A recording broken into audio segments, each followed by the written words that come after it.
Imagine this. It's a beautiful summer day outside. The air is warm, the breeze is soft, and sunlight filters through the trees like golden honey. You're in your kitchen, maybe making coffee, scrolling your phone, half listening to this podcast. Just another ordinary morning. And then the light flickers. Once, twice. Then silence. No more hum of the fridge, no glowing screen. Your phone freezes, then powers off. You try to reboot it, but nothing works. The Wi-Fi's gone, the power's out. Your plugged-in blender catches fire. You step outside. A few neighbors are doing the same, confused. Phone's dead. No one can get a signal. No news, no alerts, just stillness.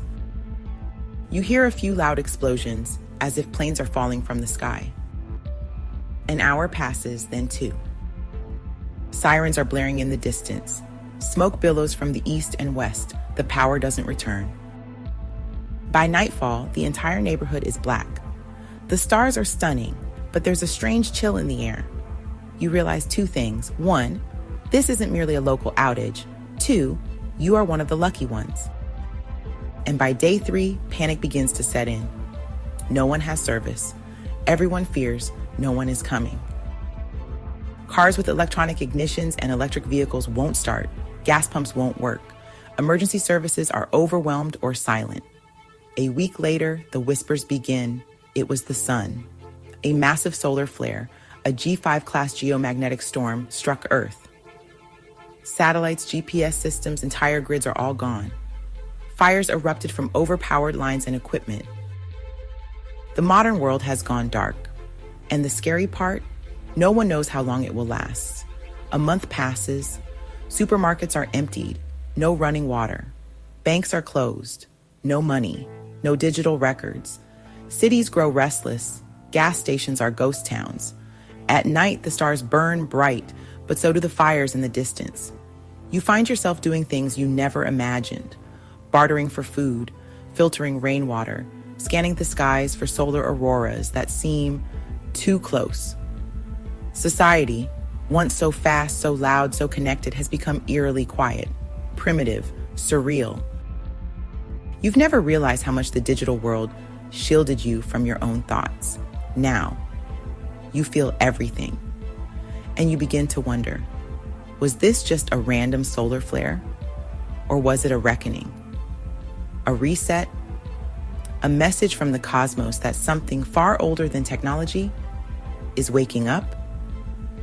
You begin to think, maybe the earth is shedding its skin. Maybe time itself is changing. Maybe this is the end of a cycle. Or maybe, just maybe, it's the beginning of something miraculous.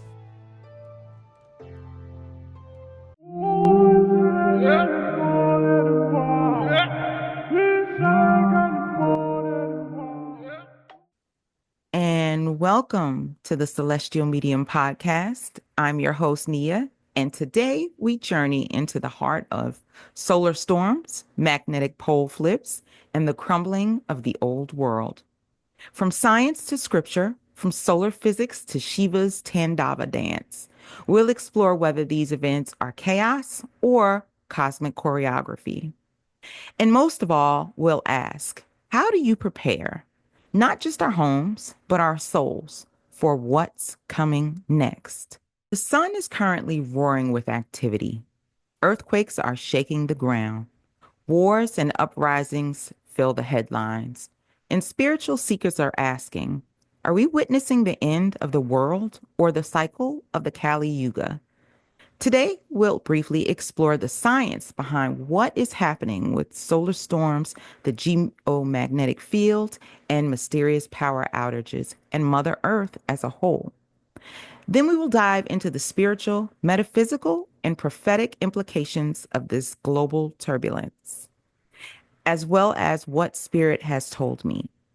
So, let's go beyond the news cycles and look to the stars, the soul, and the cycle of time.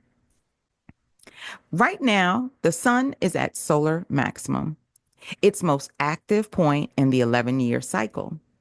We've recently witnessed X-class solar flares, coronal mass ejections, or CMEs, and geomagnetic storms, strong enough to interfere with satellites, radio signals, and even power grids.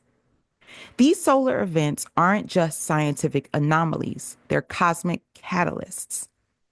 In recent weeks, power outages in Spain, Portugal, and the Canary Islands have disrupted major cities like Madrid and Lisbon.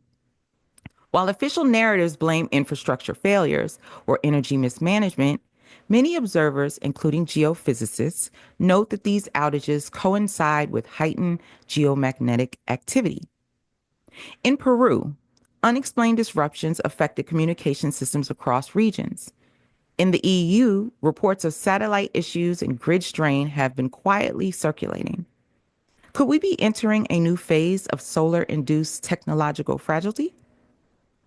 This brings us to a crucial historical reference, the Carrington Event of 1859. It was the largest recorded geomagnetic storm in modern history. Telegraph lines literally caught fire, and auroras were seen visible near the Earth equator as far as Africa. However, this was in a pre-electric world. So it begs the question, if a Carrington level event hit us today, the results would be catastrophic. Global blackouts, satellite destruction, GPS collapse, planes falling out of the sky, satellites falling out of the sky, and years, possibly decades of recovery. Most people don't realize this, but we had a near miss occur in 2012 when a CME of similar intensity narrowly missed Earth's orbit. As if that wasn't enough to worry about, we have another major concern: Earth's magnetic field. The magnetic North Pole has been drifting rapidly towards Siberia at speeds never before observed. Some scientists speculate that we may be in the early stages of a geomagnetic pole reversal, a process that's happened before, most recently about 780,000 years ago. However, we are overdue for another flip. During such a reversal, the magnetic fields weaken, making the Earth extremely vulnerable to solar radiation. It could impact not just electronics and satellites, but also animal migration, climate systems, and potentially human consciousness. Just think about it. Our brains are electromagnetic. We resonate with the Earth's magnetic field, particularly the Schumann resonance. The Schumann resonance is the natural electromagnetic frequency of the Earth and has a range of effects on humans, including influencing moods, emotions, and potentially brain function.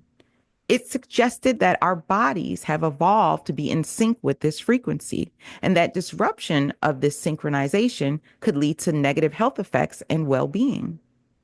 So when that resonance fluctuates as it is doing right now, it's not just satellites that lose signals. We feel it. Anxiety, insomnia, agitation, weird dreams, energetic surges, these are being widely reported around the world. People, the Earth is changing. The sun is awakening, and humanity is being shaken, not just physically, but energetically. Alongside solar activity, we're seeing an increase in earthquakes, volcanic eruptions, underwater, and floods. These events aren't just isolated. They seem to mirror the global unrest happening in human societies. From wars in the Middle East, India, and East Europe, to political protests and economic collapses right here in America, and ideological polarization, it feels like the very fabric of society is unraveling. But maybe it's not a breakdown. Possibly it's a breakthrough. In Hermetic philosophy, the principle of as above, so below suggests a sacred mirroring between cosmic and earthly realities. So, if the solar system is in upheaval, it's only natural that human consciousness is being jolted as well. Think of the Earth as a living being.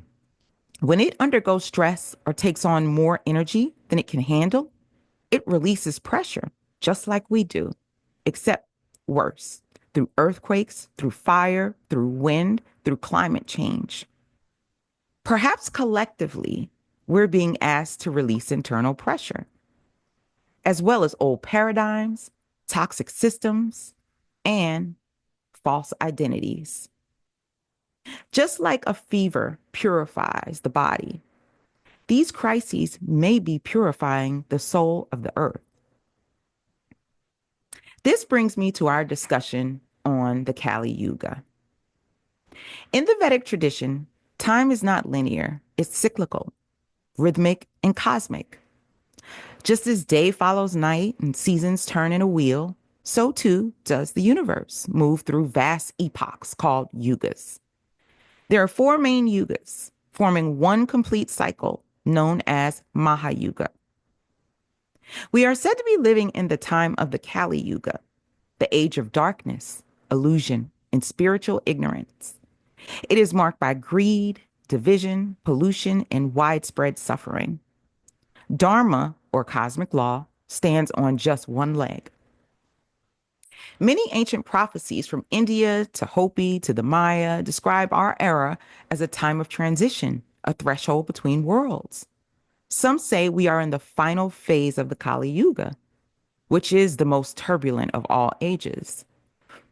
Perhaps what we are witnessing is Kali's last grasp before death and rebirth. If so, what we're seeing is the old regime holding on with its last breath. Either way, what's clear is this: we are at a pivotal point. One era is ending and another is beginning. The signs are all around us: cosmic, social, environmental, and spiritual. From a metaphysical perspective, the sun isn't just a ball of gas. It's a conscious being, a radiant center of divine intelligence. I've talked about the sun in a few videos before. The sun lays out the blueprint for the humans that live on this planet. So solar flares are not just plasma, they're light codes, they're energy, they're information, energetic messages awakening the earth and all the life upon it. And as a medium and channel, I will tell you what information I am getting from spirit. As always, you can choose to believe or disbelieve. That's God's gift of free will. But as the magnetic field weakens, I'm being told it's creating an opening, a kind of dimensional thinning, a shift in frequency that allows higher states of consciousness to become more accessible to those of us here. This is why many people are reporting spiritual awakenings, psychic sensitivity, and a desire to live more authentically. And so many autistic angels are being born into the world, pure of heart, with empathetic gifts such as telepathy. Teachers are being incarnated here to help guide others through this turbulent time to come.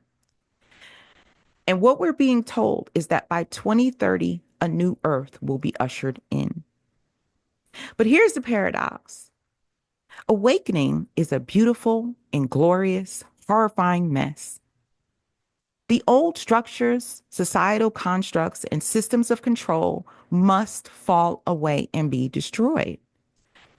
And so we're seeing a death of the old world in politics, in culture, and belief systems. It's chaotic, it's uncomfortable, but it's also sacred, and it's also cyclical. So this has been done before. One thing you must keep in mind is that you are not here by accident. Your soul chose this time because it came equipped to either learn from the storm and evolve, or serve as an anchor of light for others through the storm, thereby helping humanity evolve. So, is this the end of the Kali Yuga? Perhaps. Or perhaps it is the sacred turning between death and rebirth. A time when those who are awakened will begin to build a new world, founded not on fear and control, but on wisdom, compassion, and cosmic alignment. This idea echoes the mythology of Shiva, whose epic story we recently explored on the Celestial Medium YouTube channel. Check it out if you haven't. Shiva is the Hindu lord of destruction, but he's also the gateway to rebirth. When he dances the Tandava, the world shakes. Mountains crumble, illusions dissolve. But from that sacred dance, a new cosmos always emerges. And from Shiva and his beautiful wife, Parvati, who is the divine feminine, comes Ganesha, the sun, a being of balance, wisdom, and new beginnings. So, if we are in the final tremors of the Kali Yuga, we are also in the womb of something sacred, as was Ganesha. A new age, a new humanity, a new earth.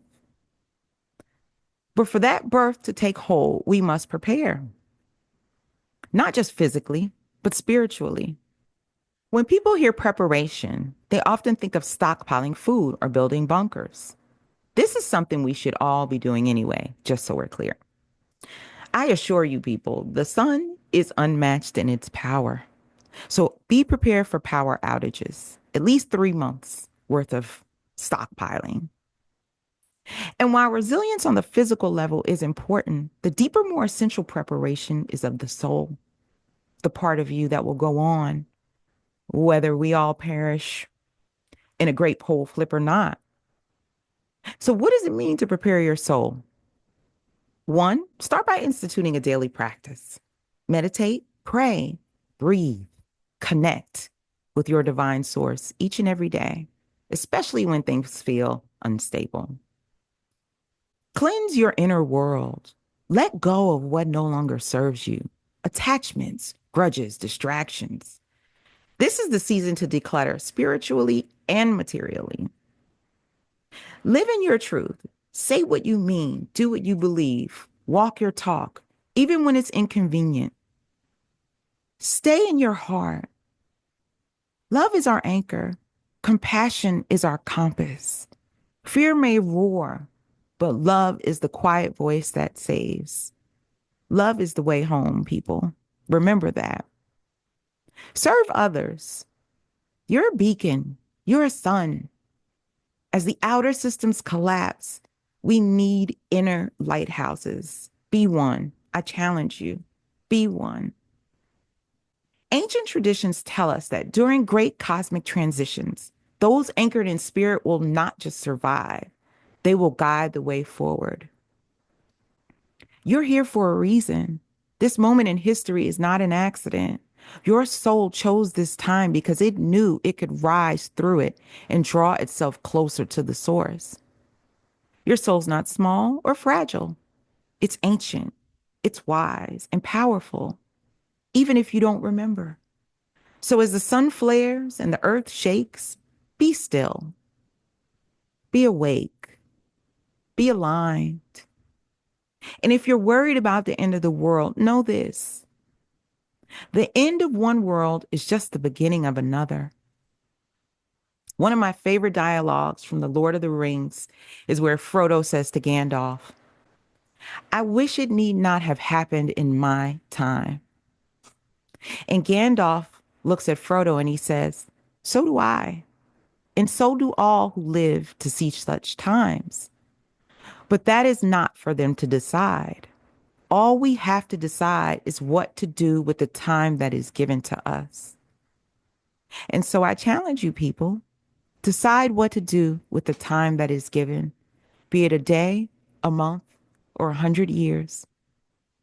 Thank you for tuning in to the Celestial Medium Podcast. If this episode stirred something within you, please share it, spread the word, subscribe, and leave a review. I love to read your comments. And remember, you're not alone on this journey. We rise together or we fall together. And so until next time, stay grounded, stay radiant, stay aligned with your soul. Namaste.